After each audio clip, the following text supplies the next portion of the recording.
Yo! What up? So, it's Florida. It's raining every single day. I thought the winter was supposed to be like, you know, the perfect season. Sun's always out, 70 degrees everywhere. It has been raining for about, let's say, a week and a half straight, and it's kind of killing me. Anyways, let's get to the shop. We got work to do. All right, boys and girls, well, we're officially at the shop, and we are looking at everybody's worst nightmare. Last time we worked on this, I was torquing down the head. I snapped it, trying to prove a point, didn't prove a point, just made myself look like an idiot. Anyways, after that, the next day I came here, I did try for a good 45 minutes to an hour to try to get that out. I thought it was gonna be easy. I tried to grab a pick and kind of just like move it around to try to extract it that way. I tried to find a small enough magnet to fit in there so I can kind of thread it out. Nothing was working. I had no idea what to do. My buddy Dan came, he tried for a good half an hour, 45 minutes. He couldn't get it either.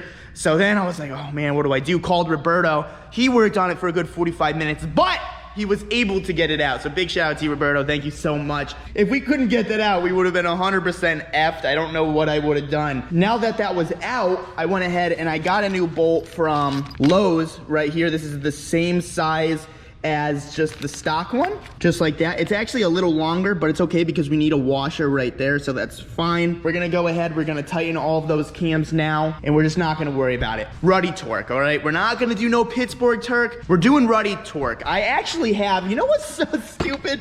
I have an inch-pound torque wrench here, but I'm not gonna lie, you can make fun of me. I don't know how to use it. I've never used inch pounds before, and I'm not about to learn because I already snapped something on here. Maybe I'll learn on something easier. Call me an idiot, I don't really care. Let's just get this tight. So actually, before I do anything, I'm just gonna go ahead, I'm gonna blow out the head because we did have to do a lot of drilling in order to get that out, so.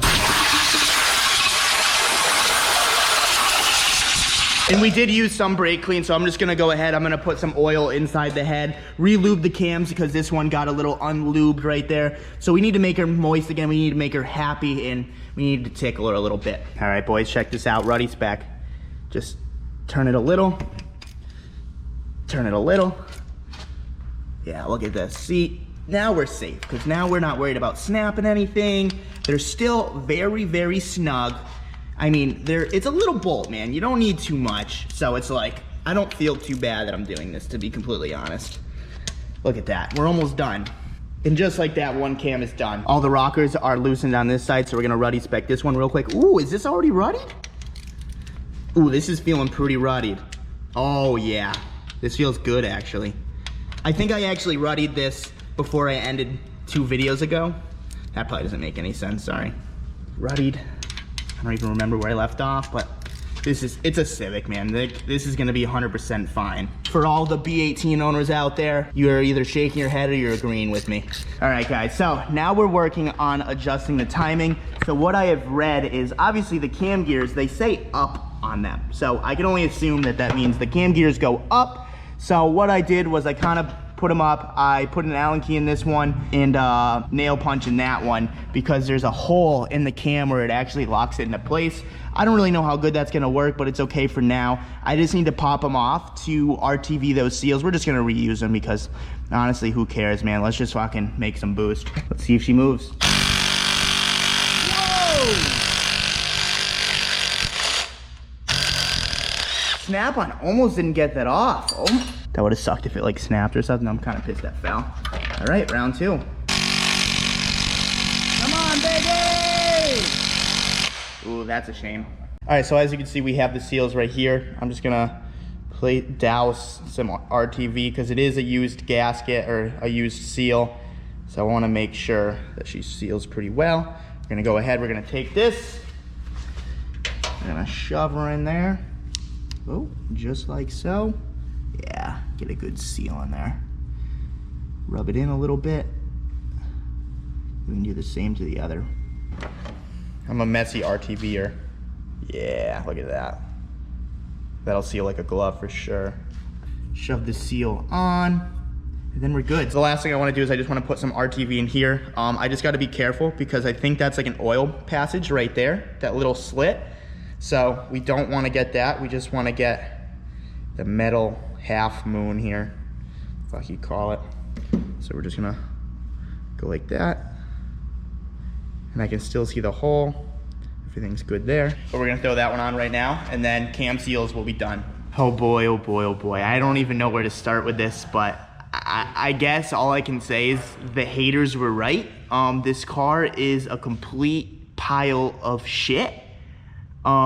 Me and my friend Dan here, we spent like, we've never worked on a Honda before, so we didn't really know what we were really doing. We spent like a good hour trying to adjust the timing and everything. We finally got it to the point where it was just one tooth off, but I was just like, this is an interference motor, I don't want to mess with that, so we ended up taking it off. Roberto walked in and he helped us, and he got it perfectly, so the engine was perfectly timed and everything, and I went to go take a dump, so Roberto decided to try to do a compression test, and Roberto, what were the results of that compression test? Well, it's not a compression test, because obviously we're not going to get a real compression number unless we turn the engine over with the starter. Yeah. But a good kind of rule of thumb when you have an engine like this that you don't know anything about, turn it over by hand and make sure that you can get something. You know what I mean? If you're going to get 20, 30, 40 PSI on a compressor by hand, chances are your cylinder is going to make compression when it's spinning. But should you always get a number off just being able to crank it by hand?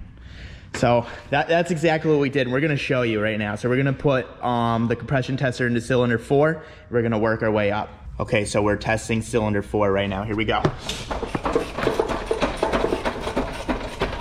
So we almost got up to 30. We're probably at what, 25? Yeah. That's fine. You're not gonna go anywhere. All right. You're not coming up. There you go. So we heard the little air. Yeah, so this cylinder actually attempted to make compression. Yeah, so chances are cylinder 4 is okay. It's gonna, well, better than the rest. I don't want to use the word okay. This is what makes me sad, the next 3. Here we go. Hey, I just saved you like 20 hours of work. You did save me a lot of work. But now I feel like an asshole because I'm over here on the internet saying, yeah, we're gonna get this thing running. And I guess I have a bad head again. Worse.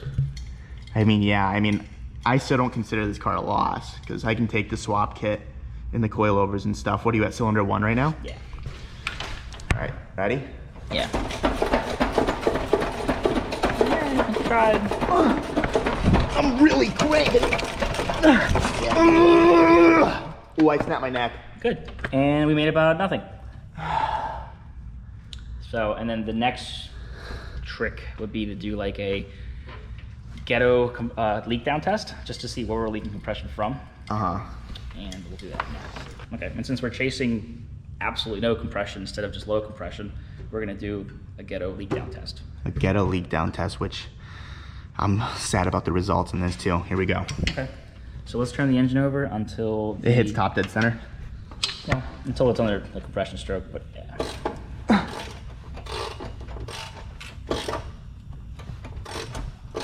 You're good. And I need you guys' help now. I'm gonna blow air in here. Yeah. And you guys are gonna tell me if any air is coming out of the intake or the exhaust valve. Oh, okay. Bunch of air coming through here. And a little air coming through there. Okay, so we got a bunch of air through the intake and a little through the exhaust. Right, and obviously, see these levers are loose. That means that the cam is putting absolutely no pressure on the valve, therefore the valve is fully shut, and even though the valve is fully shut, which will lead to less compression. No compression. Because the valve is supposed to be completely shut right now. I mean, they're not a perfect seal until the engine's running, and technically they never are, but either way. You're definitely not supposed to be leaking that much into the intake. So this engine, if you were to try to start this engine up, you'd end up with like a bunch of backfires, a bunch of bloops and blops, and just craziness. So you think this one has bent valves too? So the first engine, look at the first head. So this head has no cams in it or any weight on the actual valve itself, and we have these two that are just completely open. And like even if you just fucking tap this thing, it just doesn't want to go down. So, I mean, that is 100% a bent valve or something. Yeah, that's the least of my worry. Actually, I'm curious. I really want to see if I can get that fucking thing down. It's not that bad, dude. It's fixed. But what were you saying about this? Yeah, that's bad, man. This thing has seen so much water. If this engine ran even, let's say you got it to start, like I'd give it one cycle of warming up before you start hearing some crazy noises. Like there's just no way. There's just too much. This would have to be completely removed, disassembled. Every nook and cranny would have to be fixed. This makes me so sad because like I really wanted to like make this like a little funny boosted car, but like this thing is pretty far gone, and like trust me, I've been trying on this stupid thing, and like even when I took the distributor out, the dude that I bought it from said it had brand new wiring, like the wiring was good to go. Like the dude that bought it before him said that he fixed the wiring and it was all mangled, so they fixed it up. When I pulled the distributor out, all of these flying leads just came right out of this distributor. This is an OBD0 car. This is an OBD1 engine. I actually did order the OBD0 to OBD1 conversion for the distributor and everything, but I still will need to look up like a diagram. It's so funny.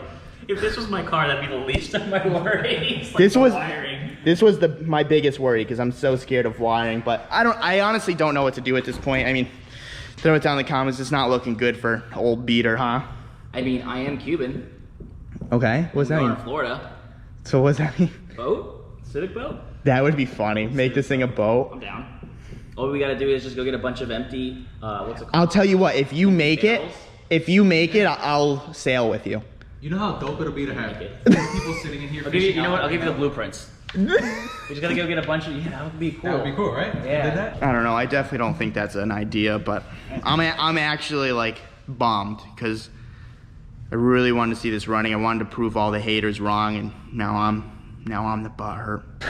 So I'm super bummed. I had high hopes on this video. I was really, to be honest, I wasn't even gonna post tonight because it was kind of getting late, and I was just gonna sit here and just grind all night and like get the intake manifold off, change the oil filter, put the fuel rail on. I was gonna look up the diagram to do the distributor and everything. And I mean, thankfully I went to go take that dump, and Roberto actually went to test the compression, because if I did all of that stuff and this thing was just gonna be cranking and doing nothing, I would have been pretty devastated, to be completely honest. But throw it down in the comments, let me know what you guys think. I'm bummed, and I am sorry that I guess I bought this thing. I don't know, I saw it on the marketplace, I'm like, wow, this would be really cool to bring back to life, and I don't know, man. I don't think it's gonna happen, and it kinda hurts me to say that because I really was on a mission to prove everyone wrong, and here I am being proved wrong. So some of you are probably very happy that this happened because a lot of you didn't really like this car. I think it's just about time for a part out. I mean, I can definitely make my money back 100%. I'm not worried about that. I'm just bummed that we couldn't get the car running and actually driving and going in the dyno and turboing and doing all these cool things with this huge piece of shit. But anyways, guys, I think I'm gonna end the video right here because F you.